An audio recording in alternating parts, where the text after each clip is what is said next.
আসসালামু আলাইকুম সবাইকে সবাইকে আজকের ক্লাসে স্বাগতম। এই ক্লাসে আমরা মাল্টিপল ইভেন্টস নিয়ে কথা বলবো। সো এর আগে আমরা যতগুলো ইভেন্ট নিয়ে কথা বলছি প্রত্যেকটা ছিল একটা ইভেন্টই। আপনারা একটু দেখলে বুঝলে আর কি, একটু রিভিউ করলে দেখতে পারবেন যে এই ক্লাসগুলোতে আমরা এই যে যেমন তিনটা বল ছিল, যে এটা রেড হওয়ার সময় তো গ্রিন হওয়ার সম্ভাবনা কত ছিল, এটা ব্লু হওয়ার সম্ভাবনা কত, এটা কিন্তু প্রথম ট্রাইতে। এমন না যে প্রথমবার তুললাম, দ্বিতীয়বার তুললাম, তৃতীয়বার তুললাম, এরকম না। একটা ইভেন্ট যে যে আপনি হয়তো রেড তুলতেছেন ফার্স্ট, অথবা ফার্স্ট বার তুললে রেড এর সম্ভবত, ফার্স্ট বার তুললে গ্রিন, অথবা ফার্স্ট বার তুললে ব্লু। কিন্তু এইবার যেটা হচ্ছে এটা হচ্ছে মাল্টিপল ইভেন্টস, অর্থাৎ আপনি প্রথমবার তুলবেন, সেকেন্ড বার আবার তুলবেন, একটাই মানে একবারই।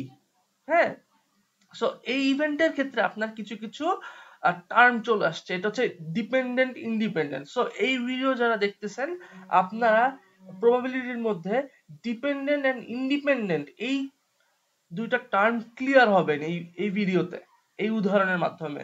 আর একটা কথা বলে দিতে চাই, আমি প্রত্যেকবার একই উদাহরণ দিচ্ছি, কেননা আপনারা যাতে একটা সিঙ্গেল ঘটনাকে কেন্দ্র করে আপনারা অনেক কিছু আপনারা যাতে মনে রাখতে পারেন, তখন আপনাদের বিভিন্ন ইনসিডেন্টে আপনাদের এই উদাহরণটা মাথায় আসলে আপনারা বুঝতে পারবেন। তো এই জন্য অনেকগুলো আমি উদাহরণ নিচ্ছি না। আচ্ছা, তো চলে আসেন ম্যাথে। আচ্ছা, ম্যাথে আসার আগে আমি আপনাদেরকে বলতে চাই, সো একটা রিয়েল লাইফ উদাহরণ দেওয়াই যায়। হ্যাঁ, যে রিয়েল লাইফ উদাহরণ কি হইতে পারে ভাই? যে ধরেন ধরেন আমি বললাম যে আপনার কাছে একটা ব্যাগ দিলাম। হ্যাঁ, একটা ব্যাগ, ধরেন এটা হচ্ছে আপনার কাছে একটা ব্যাগ, ঠিক আছে, সুন্দর একটা শপিং ব্যাগ আর কি। তো এই ব্যাগের মধ্যে ধরেন আহ দুইটা সাদা আর ধরেন দুইটা কালো বল আছে, ঠিক আছে।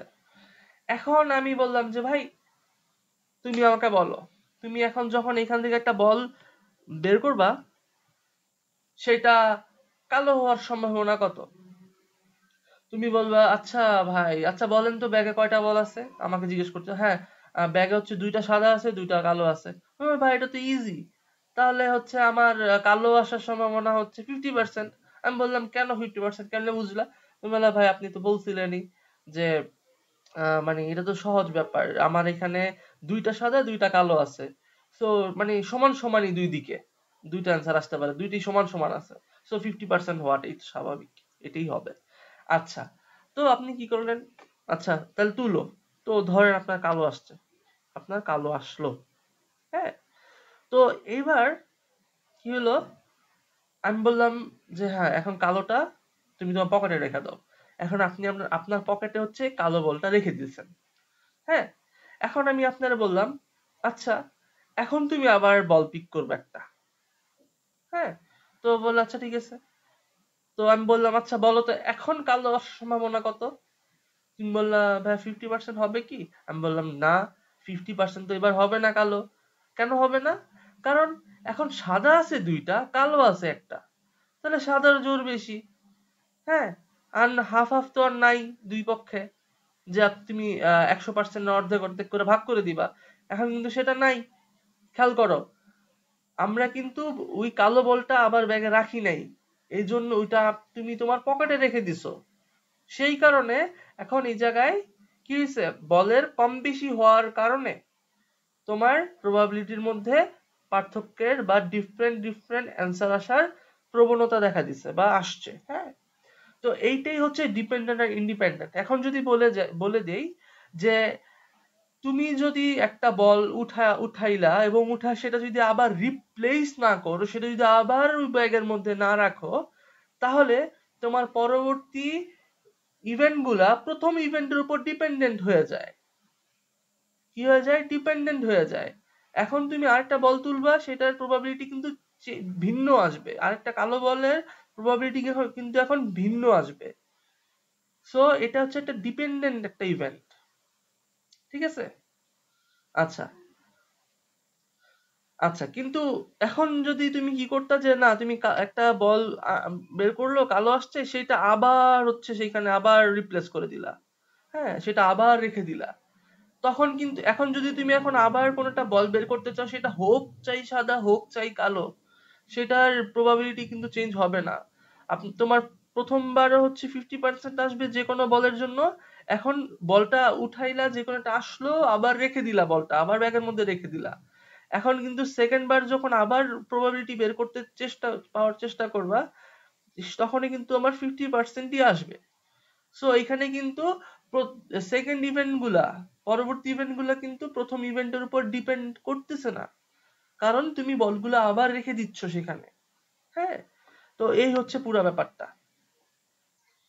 আরো যদি আরো সহজ ভাষায় বলতে চাই, যে আমরা যখন কোনো অনুষ্ঠানে যাই, আমরা সবসময় প্রথম বেজে বসতে চাই, কারণ প্রথম বেজে বসলে সবগুলো খাবার পাওয়ার সম্ভাবনা বেশি। লাস্টের বেজে বসলে কিন্তু খাবার পাওয়ার সম্ভাবনা গুলা কমে যায়। সো যদি এরকম হয় যে তুমি জানতে পারলা যে সেখানে খাবার শেষই হবে না, অপুরন্ত খাবার, বারবার খাবার রিপ্লেস হবে, তো সেইখানে প্রথমবার যাও আর শেষবার যাও, তুমি কিন্তু খাবার সবই পাবা। ঠিক আছে? আচ্ছা, কোনোটাই হচ্ছে কি হবে, শর্টেজ পড়বে না। তো এই ছিল হচ্ছে আমার একটা বেসিক এক্সাম্পল ছিল। তো এখন চলে আসো আমার এই ম্যাথে। তো এখানে কি বলছে, সেম উদাহরণ, 6টা রেড বল, 4টা ব্লু বল এবং 5টা গ্রিন বল আছে। তুমি যে কোনো একটা বল উঠাইলা এবং সেটা কালারটা দেখলা, যেটা কি নোট করলা, and then it is replaced, and here is the term replaced, which is the main thing you should notice about it would be dependent or independent। যেহেতু এটা হচ্ছে তোমার রিপ্লেস করা হচ্ছে, অর্থাৎ আবার পুনরায় প্লেস করা ব্যাগের মধ্যে, সো এখানে এটা সবাই ইন্ডিপেন্ডেন্ট হবে, অর্থাৎ কোনো ইভেন্ট করার উপর ডিপেন্ড করবে না। আপনি ওই যে মানে খাবার শেষ হলেই খাবার রেখে দিবে আবার, সো এখানে সবাই ইন্ডিপেন্ডেন্ট।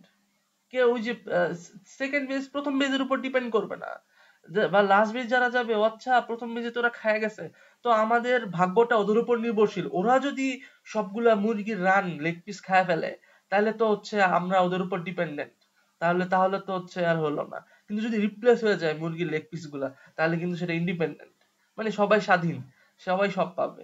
ঠিক আছে? তো এই হচ্ছে কথা। তো এখন this process is repeated twice. এখন দেখেন, তো এখন ফার্স্ট রেট, আর দেখেন এটা হচ্ছে যেহেতু মাল্টিপল ইভেন্ট, অর্থাৎ আপনি প্রথমবার তুলতেছেন, পরে আবার তুলতেছেন, সো এইটার মধ্যে ডিপেন্ডেন্ট আর ইন্ডিপেন্ডেন্ট এই দুইটা টার্ম চলে আসে। আচ্ছা, এখন খেয়াল করেন, আপনার প্রথম রেড আসার সম্ভাবনা কত আপনি যখন তুলতেছেন? তো প্রথমবার যখন তুলতেছেন তখন কিন্তু সব বলই আছে। সো আমরা কিন্তু জানি এখানে বল আছে মোট 15টা, 6টা, 4টা, 5টা সব মিলা যোগ করলে 15টা। যেহেতু রেড এর প্রবাবিলিটি চাইতেছেন ফার্স্টটা, সো রেড আছে আমার 6টা। তো এটা যদি আমরা একটু সিম্পলিফাই করি, তাহলে 2/5 আসে। এটা হচ্ছে আমার রেড এর প্রবাবিলিটি প্রথমটা। আর সেকেন্ডটা যখন যদি ব্লু, আচ্ছা এটা একটু ফর্মালি লিখি, যেটা হচ্ছে রেড। আচ্ছা, আর সেকেন্ডটা ব্লু আসার সম্ভাবনা কত?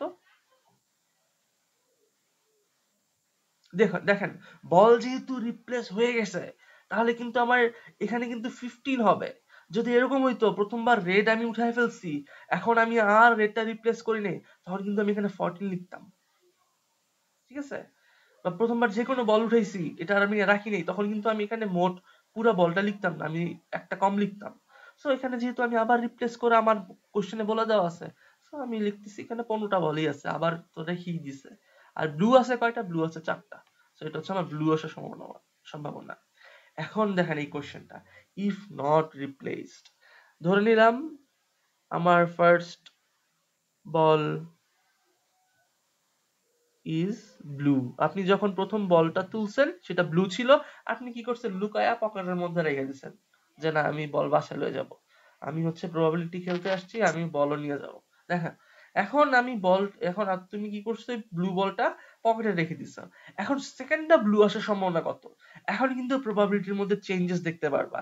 এখন দেখতে পারবা প্রথমবারের উপর এই দ্বিতীয় ইভেন্টটা ডিপেন্ডেন্ট কিভাবে হয়, যেহেতু রিপ্লেস করি নাই। সো আমার বল ছিল 15টা, এখন তুমি একটা কিন্তু বল উঠায় তোমার পকেটে রাখছো, এখন কিন্তু থলির মধ্যে নাই। সো বল কিন্তু 15টা থেকে 14টা হয়ে গেছে। এখন তোমাকে বলতেছে সেকেন্ডটা ব্লু আসার সম্ভাবনা কত এখন। সো ব্লু ছিল 4টা, এখন কিন্তু ব্লু হয়ে গেছে 3টা। কেন? কারণ একটা তুমি তোমার পকেটে রেখে দিছো। সো এখানে 3 লিখলাম। এটা হচ্ছে তোমার কি সেকেন্ডটা ব্লু আসার সম্ভাবনা। এখন খেয়াল করো, উপরের ব্লু আসার সম্ভাবনা আর নিচের ব্লু আসার সম্ভাবনার মধ্যে দুইটার মধ্যে কিন্তু কি ডিফারেন্ট আছে। কেন? কারণ একটা ডিপেন্ডেন্ট ইভেন্ট, একটা হচ্ছে ইন্ডিপেন্ডেন্ট ইভেন্ট। উপরেরটা হচ্ছে আমার ইন্ডিপেন্ডেন্ট ইভেন্ট আর নিচেরটা হচ্ছে আমার ডিপেন্ডেন্ট ইভেন্ট। এই হচ্ছে আমার নির্ভর আর অনির্ভর এই দুটার মধ্যে পার্থক্য। সো আশা করি সবাই বুঝতে পেরেছো। আর ভালো লাগলে অবশ্যই লাইক শেয়ার কমেন্ট যেমন চাই করো। ধন্যবাদ সবাইকে, দেখা হবে পরবর্তী কোনো একটা ভিডিওতে।